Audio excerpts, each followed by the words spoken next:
इश्तिहारी मजर उर्फ मज्जू कोट राजपूता का रहने वाला था। इसका इलाका था थाना नारंग मंडी। नाजरीन, नारंग मंडी एक ऐसा इलाका है जिसमें बड़े बड़े गैंगस्टर गुजरे हैं, लेकिन मजहर मज्जू जैसा गैंगस्टर ना आज तक पैदा हुआ है और ना ही शायद होगा। इसके गैंग की तादाद 22 थी। नाजरीन, ये सरहदी बेले में रहता था। सियालकोट, लाहौर, गुजरांवाला और नारोवाल का इलाका। इसको लगता था ये बेलों में मुकीम रहते थे, बाहर निकलते, वारदातें करते, फिर उन्हीं बेलों में छुप जाते। पुलिस का वहां पे जाना बहुत मुश्किल था। पुलिस उनको नहीं पकड़ सकती थी क्योंकि बेले बहुत बड़े थे और वहां पे उनका राज था। लिहाजा पहली बात तो यह कि पुलिस उस इलाके का रुख ही नहीं करती थी। अगर करती भी तो उनको पकड़ नहीं सकती थी, इसलिए उनका पकड़ना नामुमकिन था।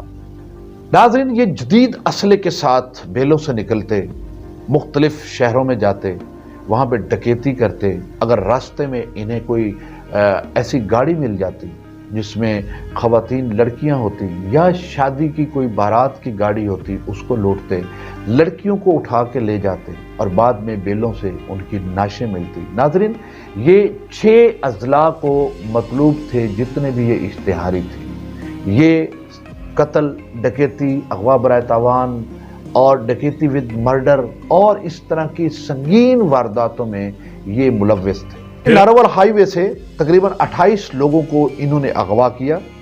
तावान ना मिलने पर उनको कत्ल कर दिया और फिर उनकी लाशें नारोवाल रोड के ऊपर फेंक दी। नाज़रीन, नारोवाल रोड मुरीदके से लेकर किला कालर वाला तकरीबन 55 किलोमीटर बनता है। इसको हुकूमत की तरफ से शाम 5 बजे से लेकर सुबह 8 बजे तक बंद कर दिया जाता, यानी कि इसको नो गो एरिया करार दिया जाता। किस वजह से? मजहर मज्जू की इन वारदातों की वजह से। फैसलाबाद, गुजरांवाला, बड़े बड़े शहरों में मज्जू गैंग वारदात करता और वहाँ की ज्वेलरी शॉप्स को लूटता, मॉल्स को लूटता। इनका एक बहुत बड़ा जो वाक़या है वो मशहूर है कि मालन रोड पर एक ज्वेलरी शॉप थी, ये उसको लूटने गए और वहाँ पे सिक्योरिटी गार्ड भी मौजूद था, मालिक भी मौजूद था। सिक्योरिटी गार्ड ने मज़ामत की, जिस पर इन्होंने पहले सिक्योरिटी गार्ड को मारा, उसके बाद उसके मालिक को कत्ल किया और सारी ज्वेलरी शॉप लूट कर वहाँ से फरार हो गए। नाज़रीन, जनूबी छावनी आरे बाजार लाहौर में इन्होंने एक ज्वेलरी शॉप पे डकैती की। वहाँ पे 2 गार्ड मौजूद थे, उसको कत्ल किया और शॉप लूटी और फरार हो गए। पुलिस इनके हमेशा पीछे रहती थी। 10 अजला की पुलिस इनको ढूंढने में मसरूफ थी, लेकिन ये हर जगह से फरार हो जाते। कई दफ़ा पुलिस के साथ इनका आमना सामना हुआ, कई दफ़ा पुलिस मुकाबला हुआ और ये बच निकलते और भाग जाते और पुलिस के काफ़ी लोगों को ये ज़ख्मी भी कर जाते। इनका भी कोई ना कोई ज़ख्मी होता, उसको भी ले जाते। लेकिन इनकी दहशत आहिस्ता आहिस्ता पूरे पंजाब में बढ़ती चली गई। नाज़रीन, मजहर मज्जू गैंग में बहुत ही खतरनाक इश्तिहारी शामिल थे, जिनमें इमरान इमरानी, शाहिद दाना, रियाज राजू जैसे खतरनाक तरीन इश्तिहारी शामिल थे, जो बाद में बहुत बड़े गैंगस्टर बने। नाज़रीन, ये बहुत बड़े शूटर थे, गने चलाने के मास्टर थे और ये जिस टारगेट पे गन चलाते वो कभी इनका निशाना खता नहीं जाता था, इतने बड़े शूटर थे ये। नाज़रीन, मुख्तलिफ अजला की तरह लाहौर की पुलिस की भी टीमें बनी हुई थी मजहर मज्जू को गिरफ्तार करने के लिए। नाज़रीन, हर गैंगस्टर जो है उसका कुछ ना कुछ खासा होता है, कोई अहमियत होती है, कोई एक काम वो ऐसा करता है जो दूसरों से नुमाया होता है। जो मजहर मज्जू का नुमाया था कि जो भी पुलिस ऑफिसर इसके पीछे जाता, इसको गिरफ्तार करने के लिए जाता, इसको पता चलता कि ये पुलिस ऑफिसर जो है इसने मुझे गिरफ्तार करना है या इसको मेरा टारगेट मिला हुआ है, तो ये सबसे पहले उसे धमकी देता कि तुम बाज आ जाओ, मुझे गिरफ्तार मत करना, ये गलती मत करना, मैं तुझे मार दूंगा। और सिर्फ तुझे नहीं, मैं तेरे खानदान को भी मार दूंगा। तुम्हारा भाई मिलेगा, तुम्हारा चचा मिलेगा, मामू मिलेगा, तुम्हारा बाप मिलेगा, जो भी तुम्हारे खानदान का कोई फर्द मेरे सामने आ गया तो मैं उसे भी मार दूंगा। ये इसका खासा था और ये इस तरह करता था। कई पुलिस ऑफिसर्स के रिश्तेदारों को इसने उठाया और मारा भी, और पुलिस ऑफिसर्स जो हैं पुलिस मुकाबले भी किए इसने, उनको भी इसने टारगेट किया, उनको भी जख्मी किया, लेकिन पुलिस हमेशा इसको गिरफ्तार करने के लिए इसका पीछा जरूर कर। नाज़रीन, सिर्फ ये नहीं कि ये पुलिस ऑफिसर्स के रिश्तेदारों को अगवा करता, उसके बाद उनसे तावान भी वसूल करता। अगर वो तावान ना देते तो उनको ये कत्ल कर देता। नाज़रीन, मज़र मज्जू की जराइम की फहरिस्त को सामने रखते हुए गवर्नमेंट ने मुख्तलिफ अजला में इसकी 15 लाख हेड मनी रखी, क्योंकि अगवा बराए तावान, कत्ल, डकैती की वारदातें लाहौर में इसकी इतनी अरूज पर हो गई थी, इसको रोकना बहुत ज़रूरी था। इसलिए वज़ीर-ए-आला पंजाब और आईजी ने मज़र मज्जू की गिरफ्तारी के लिए असलम साई को एसपी CIA तैनात किया। नाज़रीन, Aslam Sai SP CIA police का एक बहादुर ऑफिसर था। नाज़रीन, उसने मज़र मज्जू को गिरफ्तार करने के लिए बेलों का रुख किया। काफ़ी अरसा ये बेलों में उसे ढूंढता रहा, उसके पीछे रहा। आखिर मज़र मज्जू को पता चला कि असलम साई CIA एसपी जो है वो मुझे गिरफ्तार करना चाहता। उसने फ़ोन किया, उसने फ़ोन पे धमकियां दी, लेकिन असलम साई पे उसकी धमकियों का कोई असर ना हुआ। उसने अपना काम जारी रखा। काफ़ी दफ़ा उसके सामने आमना सामना भी हुआ, पुलिस मुकाबला भी हुआ, फायरिंग का तबादला भी हुआ, लेकिन वो वहाँ से फरार हो जाता। नाज़रीन, चूँकि असलम साई बहुत से पुलिस ऑफिसर्स के साथ और अपनी पूरी टीम के साथ काफ़ी अरसा बेलों में रहता है, जिससे मज्जू को पता चलता है कि ये मुझे गिरफ्तार करना चाहता है। अपना वही हरबा वो इस्तेमाल करता है। वो मज़र मज्जू असलम साई का भतीजा, जो असलम साई ने अपना बेटा बनाया हुआ था, उसको अगवा कर लेता है। अगवा करने के बाद उसे बेले में ले जाता है। बेले में ले जाकर इसको फ़ोन करता है कि तुम्हारे बेटे को, तुम्हारे भतीजे को मैंने अगवा कर लिया है, अगर तुम मेरा पीछा नहीं छोड़ोगे तो मैं इसे कत्ल कर दूंगा। और फिर कुछ अरसे के बाद डिमांड करता है तावान की, 1 करोड़ रुपए की। कहता कि अगर तुम 1 करोड़ रुपया मुझे दोगे तो मैं तुम्हारे भतीजे को छोड़ दूंगा, वरना मैं इसे कत्ल कर दूंगा। लेकिन असलम साई कुछ अरसे के बाद 25 लाख उसकी बताई हुई जगह पर बेले में पहुंचाता है तावान की, जिसके बाद वो उसके भतीजे को छोड़ता है। उसका भतीजा वहां से रिहा होता है। इसके साथ साथ नाजरीन, वो असलम साई से और भी बहुत से मुतालबात मनवाता है। सिर्फ पैसे की डिमांड नहीं करता, और भी मुतालबात, जिसमें एक उसका सबसे बड़ा मुतालबा था, उसके कुछ साथी एक थाने में हवालात में बंद थे, वो उनको भी छुड़वाता है। इसी चीज़ को सामने रखते हुए आईजी पंजाब इम्तियाज़ भल्ली इंस्पेक्टर को लाहौर से तब्दील करके नारंग मंडी थाने का SHO लगा देता है, सिर्फ मज़र मज्जू की गिरफ्तारी के लिए। नाज़रीन, इम्तियाज़ भल्ली चार्ज संभालता है थाना नारंग मंडी का, और इसकी गिरफ्तारी के लिए मुख्तलिफ इलाकों में जाकर रेड करता है। इसके साथ आमना सामना भी होता है, काफ़ी दफ़ा इनकी फायरिंग का तबादला भी होता है। एक दिन ये थाने के ऊपर, इम्तियाज़ भल्ली के ऊपर हमला करता है अपने पूरे गैंग के साथ, और फिर वहाँ से भी फरार हो जाता है। नाज़रीन, SHO नारंग मंडी इम्तियाज़ भल्ली मज़र मज्जू को गिरफ्तार करने के लिए मुख्तलिफ जगह पर रेड करता है। 13 मार्च 2001 रात 1 बजे इम्तियाज़ भल्ली को इतला मिलती है कि उच्चा पिंड सेम नाले के ऊपर मज़र मज्जू मौजूद है। इम्तियाज़ भल्ली अपने साथ मुलाजमीन को, एलीट फोर्स के जवानों को और बाकी जितने भी मुहाफिज थे उनको लेकर वहाँ पर पहुँचता है। जब वो वहाँ पहुँचता है और मज़र मज्जू गैंग को पता चलता है कि पुलिस जो है वो आ गई है, वो उन पे फायरिंग शुरू कर देते हैं। ये फायरिंग का सिलसिला जब शुरू होता है तो ये भी जवाबी फायरिंग करते हैं। ये पुलिस मुकाबला रात 1 बजे तकरीबन 1:30 बजे शुरू होता है और सुबह 8 बजे तक जारी रहता है, जिसमें पुलिस अपने आप को बचाते हुए उन पर फायरिंग भी करती है, उधर से भी फायरिंग शुरू रहती है।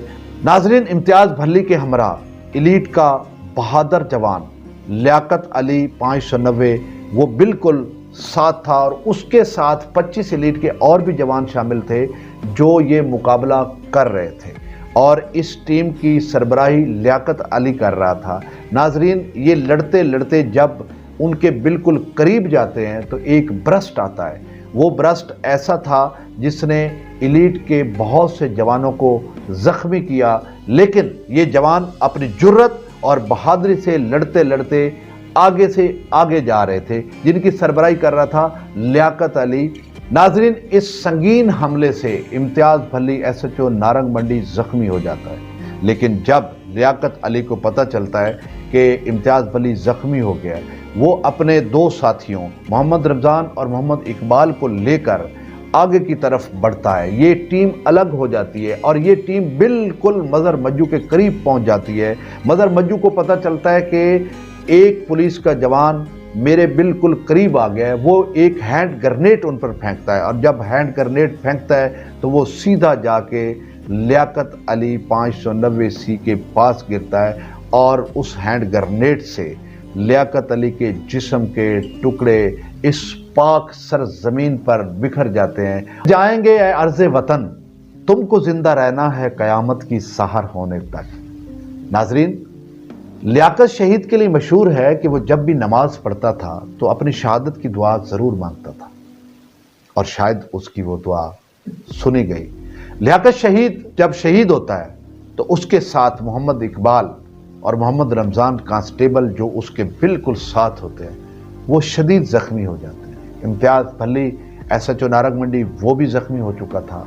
इनको मेयो अस्पताल लाहौर में मुंतकिल किया जाता है और पुलिस की वहाँ पे जो गाड़ी मौजूद थी वो भी पूरी तरह तबाह हो जाती है। इम्तियाज़ भल्ली के ज़ख्मी होने के बाद रियाज अली शाह को फ़ौरन नारंग मंडी का SHO लगा दिया जाता है और रियाज अली शाह भी मज़र मज्जू की गिरफ्तारी के लिए मुख्तलिफ जगह पे रेड करता है।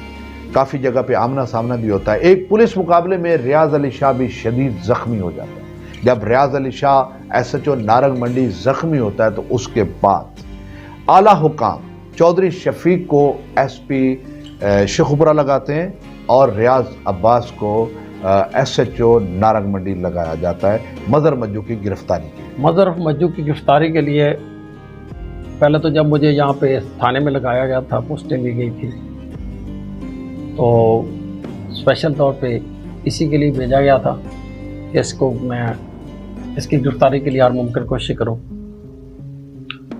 मज़र मज्जू का पुलिस भी मानती थी कि ये एक नडर इश्तिहारी था। पुलिस को का तो इसको खौफ था ही नहीं। जहाँ भी जाता था पुलिस अफसरान पे ये या फायरिंग शुरू कर देता था, बल्कि उनके घरों पे भी, और ख़ास तौर पे जो इस पे इसकी गिरफ्तारी के लिए कोशिश कर रहा होता था तो ये उसको ज़रूर उस पर अपने साथियों के साथ फायरिंग करता था, धमकियाँ देता था, फ़ोन करता था। मुझे भी इसने कई कॉल्स की, मुझे डराने की और मेरे ख़ानदान को मार देगा, मुझे मार देगा। बहरहाल मैंने इसकी गिरफ्तारी के लिए बहुत कोशिश की, मुख्तलिफ़ जगहों पर रेड करता रहा,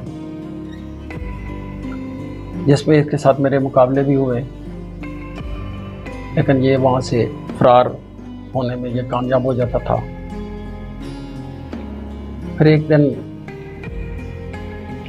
एक बागिया गांव है नारंग के साथ, नारंग में ही, उसमें एक जफर नामी बंदा था, उससे इसने तवान मांगा हुआ था। तो ये ग़ालिबन रात थी 11/11/2001 की बात कर रहा हूँ। तो रात को ये वहाँ पे पहुँच जाता है।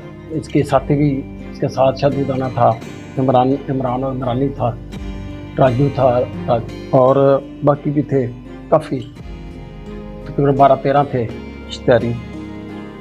उसके पूरे घर वालों को ये किडनैप कर लेते हैं और जो 10 लाख उसने मांगा हुआ था तावान के लिए, उसकी डिमांड कर रहे होते हैं। उसकी इतला मुझे भी हो जाती है। मैं अपनी नफरी के साथ अली फोर्स और अपने अफसरान को बताकर वहाँ पर पहुँच जाता हूँ और इसको तकरीबन हमने चारों तरफ से जाके इस गैंग को जो वहाँ मौजूद था घेर लिया था। पूरे मुलाजमान को मैंने ये ब्रीफ किया था कि इंतहाई ख़तरनाक ये इश्तिहारी है। कुछ वो मुलाजिम सारे जानते थे, एलीट फोर्स वगैरह, कि पुलिस अफसरान को या पुलिस जवानों को मारना, जान से मारना, इसके लिए मामूली काम है। लिहाजा अपने आप को बहुत महफूज रखना है और उसका मुकाबला भी करना है, जाने भी नहीं देना। हम वहाँ बागियाँ पहुँच जाते हैं जब हमने घेरे में ले लिया तो इसे पता चल गया था कि पुलिस पहुँच गई है। इसने हमें देखते ही इतनी शदीद फायरिंग की हम पे। हमने भी हिफाजत खुद अख्तियारी के तहत फायरिंग की, लेकिन ऐसा लगता था जैसे ये हमें, हमारे जो जितने भी हम जवान हैं, ये ना इनको छोड़ेगा और जिनको इसने जरगमराल बनाया हुआ है उनको भी नहीं छोड़ेगा। पर अल्लाह ताला की तरफ से दुआ ही कर रहे थे कि वो हमारी मदद करे। इस मुकाबले की इतला अफसरान को बजरिया वायरलेस भी दी थी, वैसे भी बताया था। उन्होंने मेरी इमदाद के लिए भी मज़ीद नफरी भिजवाई। तो इस पुलिस मुकाबले की इतला मैंने अफसरान वालों को भी वैसे पहले ही बताया हुआ था, लेकिन जब मुकाबला शुरू हुआ तो मज़ीद मेरी इमदाद के लिए उन्होंने नफरी भिजवाई। जैसे ही हमारी नफरी आई, उसी तरह इन इश्तिहारियों ने भी, इनको भी इतला हो गई थी कि मदर, मज्जू, शहदुदाना और इमरान और इमामी राजू वगैरह ये हमारा और उनका मुकाबला शुरू हो गया। तो इनकी मदद के लिए भी काफ़ी इनके साथी आ गए थे जो हमारे पीछे आ गए थे, यानी कि आगे से इन्होंने फायरिंग हम पे शुरू कर दी, दरमियान में हम हो गए, पीछे भी इनके साथी आ गए थे। बहरहाल वो एक फायरिंग का सिलसिला इतना शदीद हर तरफ से आ रहे थे, तो अपने आप को बचाते हुए हमने बड़ी कोशिश करके उसका मुकाबला किया और अपने आप बचा कर हमने ना वो फायरिंग का सिलसिला जारी रखा। 2-3 घंटे हमारा वो फायरिंग होती रही।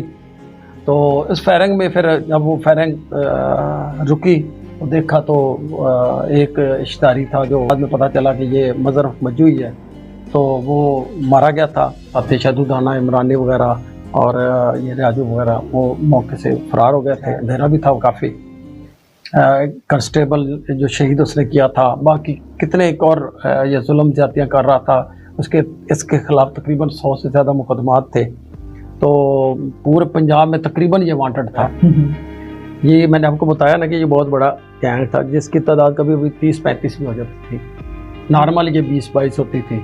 उस दिन भी 12-13 तो आए थे। तो गैंग बहुत बड़ा था और इसके गैंग के सब इसको उस्ताद मानते थे और इसके लिए वो जान भी देते थे। और मैंने जब ये मज़र मज्जू मारा गया तो बाकी उसके बाद सबसे पहले रियाजू इस गैंग का सरगना बना उसका। तो उसने इस पूरे गैंग को एक्टिव किया और वारदातें शुरू कर दी। यहाँ भी नारंग के इलाके में भी, बाकी भी लाहौर भी, मुख्तलिफ जगहों पे वो वारदातें कर रहा था। और मैं भी जहाँ उसे पता चलता था कि मैं जा रहा हूँ, आ रहा हूँ, तो वो या पिकड़ लगा लेता था, तो या फिर वैसे आमने सामने मुकाबले भी हुए, लेकिन वो फरार होता रहा।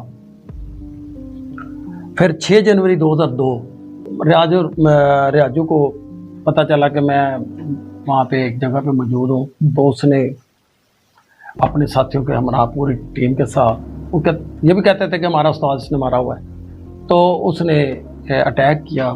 काफ़ी वहाँ पे फायरिंग हुई और उस मुकाबले में ये रियाजू मारा गया। उसके मरने के बाद फिर इमरान और इमरानी ने इस गैंग का, यानी कि वो सरगना बना और वो उसने फिर एक्टिव किया सारी टीम को और फिर वारदातें करते रहे। फिर वारदातें करते मुख्तलिफ जगहों पे, मेरे अलावा भी और भी SHO इस पे काम करते थे। हमारा काशिफ मान था SHO सिटी मुरीद के, वो भी इस गैंग पे वर्क कर रहा था और इसकी गिरफ्तारी के लिए। तो इसी इमरान और इमरानी और अनवार था इसके साथ, और ये शहदुदाना था, इन्होंने उस काशिफ मान को भी शहीद कर दिया था। फिर उसके बाद मुख्तलिफ जगहों पे, यानी कि हम भी इस पे रेड करते रहे वो पहले तो इन्होंने कांस्टेबल शहीद किया लियाकत, तो उसके बाद ये काशिफ मान शहीद हो गया। तो फिर इसके बाद हम भी पूरी कोशिश से इनके पीछे लगे रहे। फिर एक मुझे इतला मिली कि ये इमरान और इमरानी और ये अनवार और शहदू थाना जो है ये जगह पर मौजूद है। तो वो तारीख थी मेरा ख्याल है 5 फरवरी 2002। तो 5 फरवरी 2002 को मैंने फिर वहाँ पे रेड किया। तो उसमें ये इमरान और इमरानी और अनवार ये मारे जाते हैं दोनों। तो इस तरह ये मज़र मज्जू गैंग का दूसरा सरगना, पहले रियाजू मरा, पहले ख़ुद मरा मज़र मज्जू, फिर ये रियाजू मर गया, फिर ये इमरान और इमरानी और इनका एक साथी अनवार मारा गया। उसके बाद फिर शहदू थाना भी बहुत एक क्रिमिनल बड़ा गैंगस्टर था वो, और बड़ा इसका निशानाबाज बहुत ज़्यादा था, बल्कि वो दोनों तरफ से फायर कर रहा था, सामने भी और पीछे भी हिट करता था। तो इसका वो शूटर भी था मज़र मज्जू का। तो उसने तो फिर मेरा ख्याल है कि 15-16 दफ़ा उसने मुझ पर अटैक किया, मुख्तलिफ जगहों पे रेड करते रहे, हम भी वो भी, हमने मुकाबला आमने सामने वो होता रहा। अब वो कहता था कि इसने हमारे इमरानी भी मार दिया, रियाजू भी मार दिया, ये इसना वो, हालांकि वो जनरल पुलिस मुकाबलों में मरे जिनकी जुडिशल इंक्वायरियाँ भी हुई, तो मज्जू भी मार दिया। तो उसने ने मेरा ख्याल है वो तारीख थी 24 अप्रैल 2002। तो ये सरगना था उस टाइम ये मज्जू गैंग का। तो फिर हमारा मुकाबला इसके साथ हुआ, और उस मुकाबले में काफ़ी नफरी भी आई, मेरा अफसरान ने मेरी मदद की, और इसने भी जितनी कोशिश हो सकती थी कि हमारा नुकसान करे। और उस पुलिस मुकाबले में ये शहदू और दाना भी मारा गया। ये है 24 अप्रैल 2002। यानी कि अब मज्जू गया, पहले मज्जू मरा, फिर रियाजू मरा, फिर इमरानी और अनवार मरे, और फिर ये शहदू दाना। ये तकरीबन 1 2 3 4 5 बंदे इस गैंग के मुख्तलिफ मुकाबलों में मेरे साथ जो उन्होंने किए उनमें वो मारे गए। फिर इन्होंने, अभी इस गैंग ने मेरी जान नहीं छोड़ी। फिर मैं मुख्तलिफ जगहों पे मेरी ट्रांसफ़र्स हुई। फिर मैं आ गया लाहौर। तो लाहौर में मैं SHO था वहाँ पे शादबाग। ये है बात 2007 की। तो SHO शादबाग था। तो एक ना इतला मिली कि एक बोरी में ना कोई ब्लड निकल रहा है, बोरी है बंद है और उसमें ब्लड निकल रहा है। तो वहाँ पे गए तो देखा तो उसमें 2 डेड बॉडीज़ थी इंसानी, वो भी मेल यानी कि मर्दाना, ब्लड निकल रहा था। और उनके ना जब चेक किया तो फायर तो लगे हुए थे, उसके जेब में ना एक अखबार की कटिंग थी। अखबार की कटिंग उसी पुलिस मुकाबले की थी जब ये मज्जू मारा गया था भागिया में। ये यानी कि 2001 में जब 11/11/2001 की खबर थी वो नवाए वक्त की, उस फ्रंट पे वो खबर थी और उस पे बैग पे लिखा हुआ था कि ये इनको रियाद बस वसूल कर लो। बहरहाल मुझे अब भी इस फ़ख्र है कि ये मज़र मज्जू इमरानी जिन्होंने काशिफ मार शहीद किया था, बल्कि आपको मज़े की बात बताऊं 20-25 जवान उन्होंने बड़े ज़ख्मी किए हुए जो अभी तक ज़िंदगी मौत में की कश्मकश में कई अबाच हो गए हैं। जब काशिफ मान शहीद हुआ तो तब तकरीबन 4 सिपाही इतनी शदीद ज़ख्मी हुए। तो जब ये अभी ये जो शहीद हुआ ये लियाकत था, बहुत खूबसूरत जवान था, बहुत दिलेर था, निडर था, ATS का जवान था। ATS उसने पास की हुई थी कमांडो। तो उसका वो सारा उनका यानी कि जो भी हमारे टीम थी ना उसका वो इंचार्ज था सरबराह। तो उसके साथ 2 लियाकत के साथ इकबाल और रमज़ान बहुत शदीद मजरूब हो गए थे और नियर टू डेथ चले गए थे। बाकी उधर तकरीबन 25, अब इस मुकाबले में भी 20-25 जवान शहीद ज़ख्मी हुए थे। तो इन्होंने ज़ख्मी बड़े किए, जवान हमारे शहीद तो हुए, 2 ये शहीद हुए पर ज़ख्मी भी किए। और सिर्फ ये नहीं है कि इन्होंने ये, अब बाकी लोगों को तो कितना कत्ल, कितना मारा, कितना कहाँ इन्होंने कौन सी वारदात में बंदे ने, इनका रिकॉर्ड 100 से ऊपर है। अगर देखें इन्होंने इंसानी जानें कितनी ली हैं तो तकरीबन 25 से 30 इंसानों को इन्होंने कत्ल किया हुआ था। तो अल्हम्दुलिल्लाह अल्लाह ताला ने मुझे उस मुकाबले में शुक्र अल्हम्दुलिल्लाह को उन्होंने मुझे कामयाब किया। तो मैं तो कहता होता हूँ कि उस पर अकेला मेरा तो नहीं, मेरी टीम का सारा वर्क था।